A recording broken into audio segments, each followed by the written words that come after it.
Sometimes I feel like we're in the Stone Age when it comes to chemical use. And it's pretty obvious that we've co-evolved with plants so that our brain receptors are perfectly matched to certain signaling molecules that we find in nature, in plants.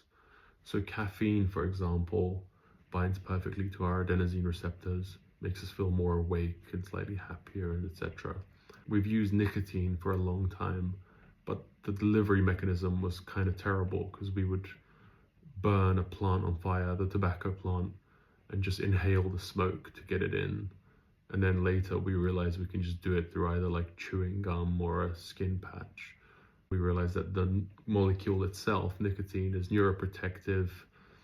It's essentially good for you. It was just the delivery mechanism that was the problem, that was causing all the issues in cancer, etc., and all the other additive chemicals that made it the cigarette burn slower, etc., taste a different way. But once we just isolated it and used it properly, it can actually be beneficial to us. That's pretty much all we have. Those two and like alcohol, which is just a poison that pretty much destroys anything that it touches. And the effect that we get from it is that it kind of does a bit of everything.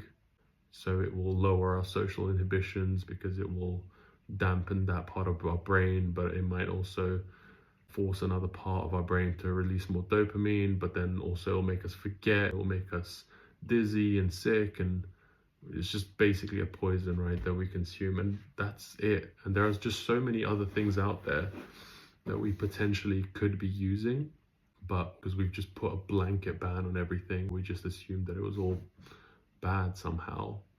And it's just been really interesting lately with new information coming out about different substances that could have a extremely positive impact on us, like ketamine, for example, which has been proven to increase neurogenesis, neuroplasticity, might be more effective than any antidepressant treatment we've ever seen. Similar with psilocybin.